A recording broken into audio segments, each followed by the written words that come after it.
فرمایا ہاں تم مجھ کو قرآن سناؤ۔ کہا اللہ کے نبی قرآن تو آپ پر نازل ہوا۔ فرمانے لگے ابئی مجھ کو قرآن سناؤ، اس لیے کہ رب کہتا ہے کہ ابئی سے قرآن سن۔ حضرت ابئی کہتے ہیں اللہ سمانی، اے اللہ کے نبی کیا اللہ نے میرا نام لے کر کہا ہے کہ ابئی سے قرآن سنو؟ فرمایا ابئی اللہ نے تیرا نام لے کر کہا ہے کہ ابئی سے قرآن سنو۔ وہ اسی میں راضی ہو گئے، خوش ہو گئے، آنکھوں سے آنسو بہنے لگ گئے۔ لیکن ختیجہ وہ عورت ہیں جس کے بارے میں جبریل کہتا ہے اے اللہ کے نبی یہ ختیجہ آ رہی ہے، اس کو کہنا کہ اس کا رب اس کو سلام کہتا۔ جبریل کا سلام بھی پہنچا اور اس کو خوشخبری دے دے کہ اللہ نے اس کے لیے جنت میں موتی کا ایک محل تعمیر کیا۔ نبی کی بات سچی ثابت ہوئی، من اطاعنی دخل الجنہ، جو میرے پیچھے چلے گا وہ جنت میں جائے گا۔ کیا یہی بات امام ابو حنیفہ بھی فرماتے ہیں جو میری تقلید کرے گا وہ جنت میں جائے گا؟ امام شافعی بھی کہتے ہیں، شیعہ کے 12 امام بھی کیا یہی بات کہتے ہیں کہ جو ہمارے پیچھے چلے گا اس کو جنت ملے گی؟ کسی امام کی یہ جرت نہیں کہ لوگوں کو وہ اپنے رستے پر چلا کے جنت کی گارنٹی دے۔ اگر یہ جرت ہے تو محمد الرسول اللہ۔ ایک شخص آیا، آ کر اللہ کے نبی سے پوچھتا ہے آپ یہ کیا کر رہے ہیں؟ آپ نے صفیں باندھ رکھی ہیں اور آپ کے سامنے کچھ اور لوگوں نے بھی صفیں باندھ رکھی ہیں، لڑائی کے لیے آپ یہ تیار ہیں؟ کیا کر رہے ہیں آپ؟ فرمایا اے پوچھنے والے میں اللہ کا نبی۔ کہا اچھا یہ آپ تو اللہ کے نبی اور یہ آپ کے ساتھ آپ کے ساتھی وہ کون ہیں؟ کہا وہ مکے سے آئے ہیں، میری نبوت کا انکار کرتے ہیں۔ وہ پوچھتا ہے آپ حکم کس چیز کا دیتے ہیں؟ آپ کیا کہتے ہیں؟ کس چیز کا حکم دیتے ہیں؟ فرمایا میں اللہ کی وحدانیت اور اپنی اتباع کا حکم دیتا ہوں۔ وہ پوچھتا ہے اچھا ملے گا کیا؟ اگر کوئی آپ کی بات مان لے اس کو ملے گا کیا؟ آپ نے فرمایا جو میری بات مان لے اس کو جنت ملے گی۔ کہا آپ لڑ رہے ہیں، وہ بھی لڑنے کے لیے آئے ہیں، ان کو کیا ملے گا؟ فرمایا جو ہمارے مقابلے میں لڑنے کے لیے آیا اس کو جہنم ملے گی۔ آپ کے ساتھی کہاں جائیں گے؟ فرمایا جنت میں جائیں گے۔ ان کے لوگ کہاں جائیں گے؟ فرمایا وہ جہنم میں جائیں گے۔ کہا اچھا یہ جنت صرف آپ کے لیے ہے یا ہر ایک کے لیے؟ فرمایا ہر اس آدمی کے لیے جو اللہ کی وحدانیت کو مانے، میری رسالت کو مانے، ارکان اسلام پر چلے، ہر اس آدمی کے لیے یہ جنت خاص ہمارے لیے نہیں۔ کہا میں غلام ہوں، آزاد نہیں ہوں، اور غلام کی حیثیت تو آپ جانتے ہی ہیں، کیا مجھے بھی جنت مل سکتی ہے؟ فرمایا ہاں تجھ کو بھی جنت مل سکتی ہے۔ پوچھا اس کا طریقہ کیا ہے؟ لڑنے سے ملے گی تو میں لڑائی میں شرکت کروں یا لڑنے سے پہلے کچھ اور بھی کہنا پڑے گا مجھ کو؟ فرمایا لڑائی سے پہلے تجھے گواہی دینی پڑے گی اللہ کی وحدانیت کی، میری رسالت کی، تب لڑائی لڑ کر تو جنت حاصل کر سکتا ہے۔ کہا میرے پاس یہ ریوڑ ہے اپنے آقا کا، اس کا کیا کروں؟ کہا ہانک دے اس کو، یہ اپنے گھر چلے جائے۔ اس نے ریوڑ کو ہانکا، کلمہ شہادت پڑھا، لڑائی میں شرکت کی اور پہلے ہی ریلے میں شہید ہو گیا۔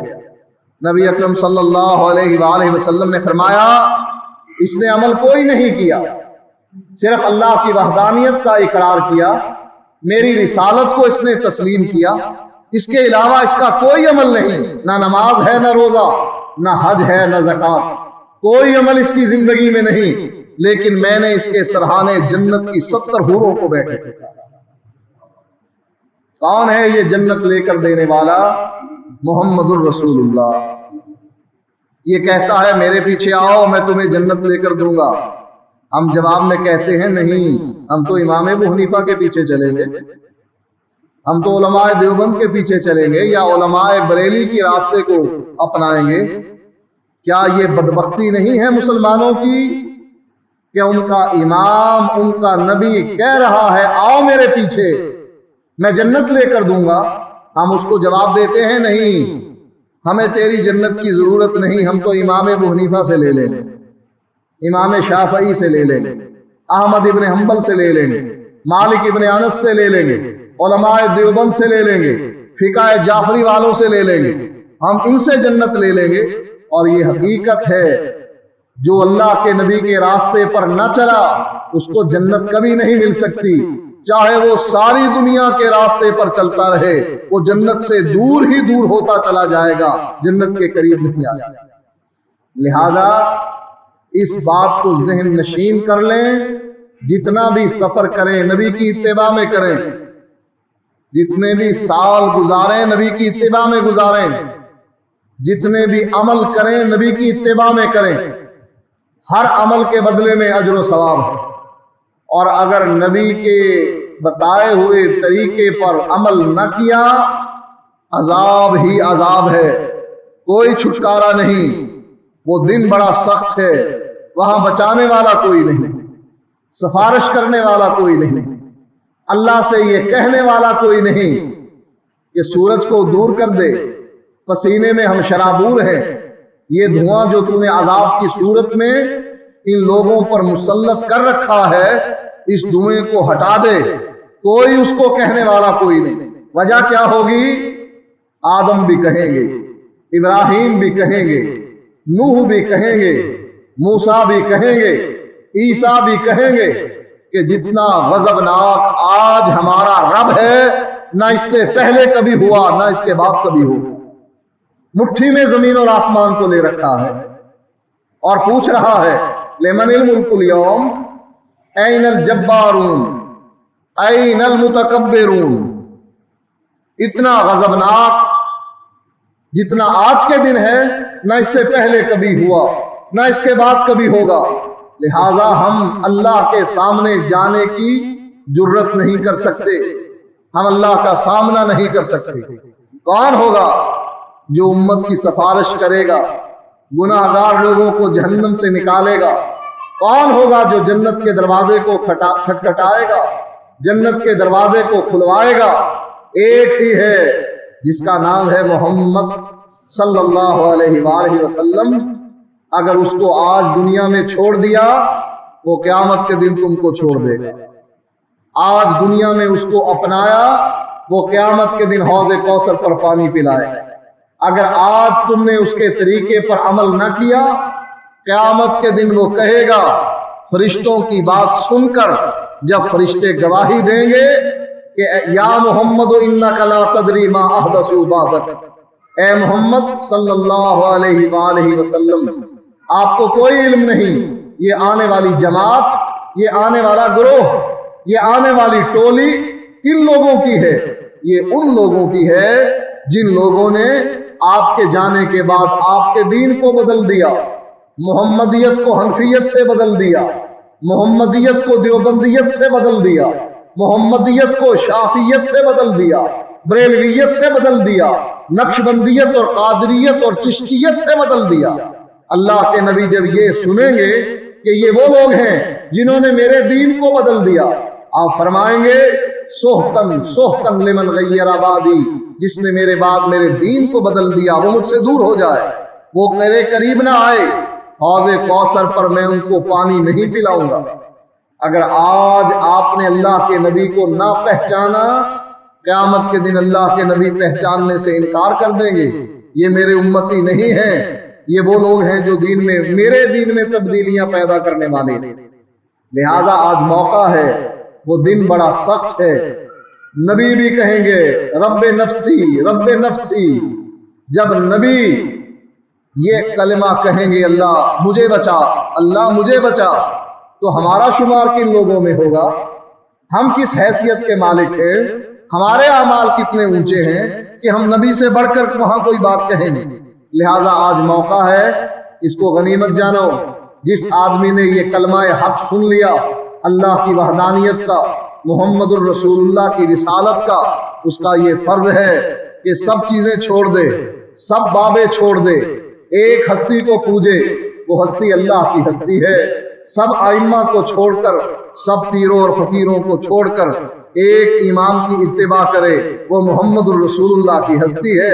یہ دو ہی ہستیاں ہیں جو انسان کو وہ جنت لے کر دیں گی کہ جس کی تمنا ہر انسان کے دل میں ہے، اور اس میں وہ نعمتیں ملیں گی کہ دل میں کبھی تصور نہیں آیا، آنکھ نے کبھی دیکھا نہیں، اور اس کا احساس کبھی کسی انسان کو ہوا نہیں، کانوں نے سنا نہیں۔ یعنی وہ نعمتیں اس بندے کو ملیں گی جو جنت میں پہنچ جائے گا، لیکن جنت میں پہنچنے کا طریقہ صرف اور صرف محمد الرسول اللہ صلی اللہ علیہ وآلہ وسلم کی اتباع میں ہے۔ وآخر دعوانا ان الحمد للہ رب العالمین۔